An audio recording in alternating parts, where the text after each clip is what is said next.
how to make your artist alley display stand out.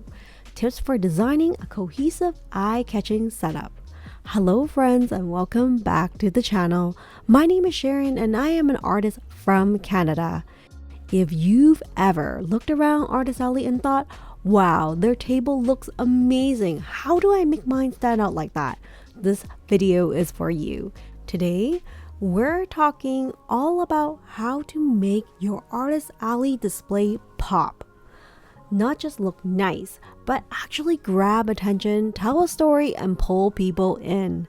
Because let's be honest, you could have the most incredible art, but if your table doesn't invite people in, they might just walk right by. So let's get into it. No gatekeeping, no fluff, just real practical tips to help you level up your booth. Number 1, what standing out really means. Before we jump into banners and grids, let's set the record straight. Standing out doesn't mean being the loudest or brightest. It means being clear, memorable, and easy to engage with. If someone walking by can figure out, number 1, what you sell, number 2, what kind of vibe you have, and number 3, what makes you different, then you are totally winning. So don't feel like you have to go full neon lights and 3D rotating signs. Even a small, cozy setup can stand out if it's done intentionally. Number 2, cohesive design. Having a cohesive design means clarity plus personality. Let's talk about cohesion, because this is where so many displays really fall apart. Have you ever seen a booth with like 10 different fonts, rainbow everything, plus like a spooky anime print next to a pastel cat sticker maybe? It's confusing, right? So here's what to do instead. Number 1, pick a vibe. Are you cozy and whimsical, or bold and graphic, or maybe soft and dreamy? Pick one and stick with that theme. Number 2, choose a color palette. You don't need to go monochromo, but sticking to a few consistent tones across your signage, price tags, and tablecloths will make everything feel a little bit more intentional and more put together. Number 3, match your signage to your art. If your art is soft and more whimsical, maybe skip the Comic Sans neon green price tags. Number 4, use your art style as the anchor. Let your display support your work, not distract from it. Number 3, let's talk about signage that sells. Signs are so underrated. Here's how to do them right. Number 1, clear, big category signs. People should know where your prints, stickers, and charms are at a glance. Number 2, prices should be obvious. No one wants to ask how much is this, and I would say bonus tip, if you can add like a deal sign for bundles, let's say 3 stickers for $10, because I think this really makes people buy more and like feel more confident when they're picking up their purchases, when they know exactly what the pricing is. Number 3, use your art in your signage.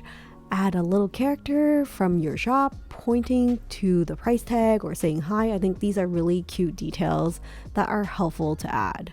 And number 4, eye level matters. Put your most important signs higher up because people don't want to crouch to read your price tags. Number 4, display structure tips. Okay, let's talk physical structure. How your table is built can make or break sales. Grids, shelves, risers, get those prints, charms, and buttons up and off your table. Number 2, zoning. So what I mean by zoning is like helping guide the eyes. Keep stickers in one section and charms in another and prints all together. This will help you avoid clutter because more isn't always more. Leave some breathing room so your products will stand out more. Number 4 is tablecloths. It's an underrated hero, I would say. Make sure they go all the way to the floor to hide your storage and just looks a little bit cleaner that way. Try a neutral color that complements your art, or go custom if your brand is strong. Number 4, lightweight is your friend. Invest in lightweight risers, foldable crates, and collapsible shelves. Your back will thank you, and it will make it so much easier for you to pack and go when you're done with everything at the show. Number 5, eye-catching tricks that actually work. Here are a few tricks I've used or seen others use that always draw attention. Number 1, movement. A spinning charm display or like a slow turning lazy Susan for buttons make people curious. Number 2, lighting.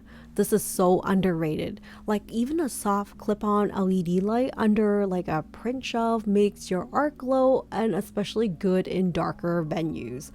This is something that I've seen in multiple displays, and I think this is something that is underutilized at a lot of Artist Alley booths.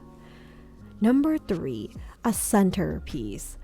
Some people call it a hero display, but in my opinion, it's like just like one bold centerpiece, like a huge plushie or a frame print or a sign that really pulls people in from across the room and draws attention.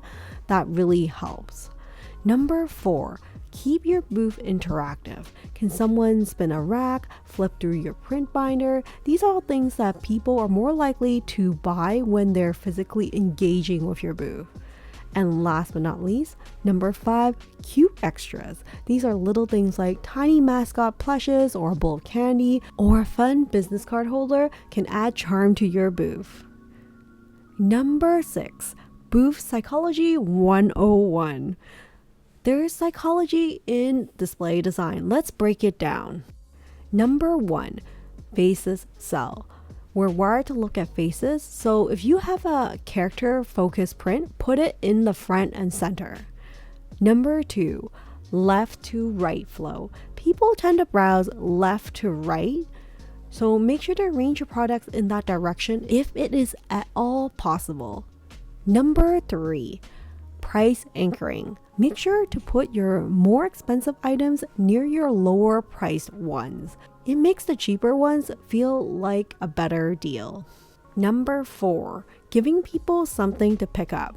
Stickers, buttons, mini prints, anything tactile really makes people feel more involved and more likely to buy. Number 7, troubleshooting common mistakes.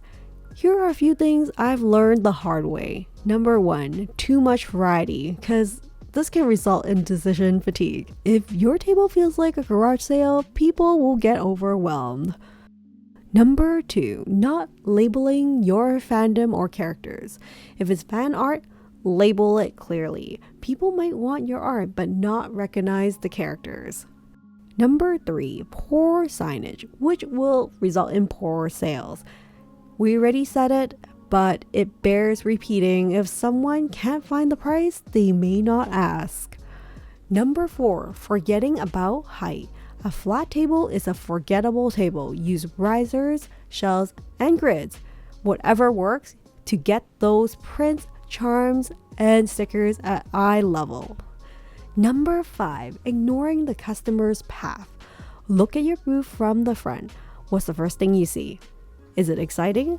Or is it just the table edge?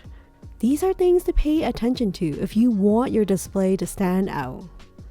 So let's wrap it all up. If you want to stand out in Artist Alley, keep your setup cohesive and clean. Make sure to use intentional colors and structure. Prioritize clear signage, and don't forget the power of a little charm, humor, and interaction. And remember, your booth doesn't need to be big or flashy. It just needs to be you, presented clearly and confidently. Drop a comment and tell me, what's your favorite display trick or hack? What's one upgrade you want to make for your next con? If this video helped you out, give it a like and maybe consider subscribing. And I'll see you in the next Artist Alley deep dive. Keep creating, and don't forget, your table deserves to shine. I'll see you in the next video. Take care and stay creative, everyone. Bye for now.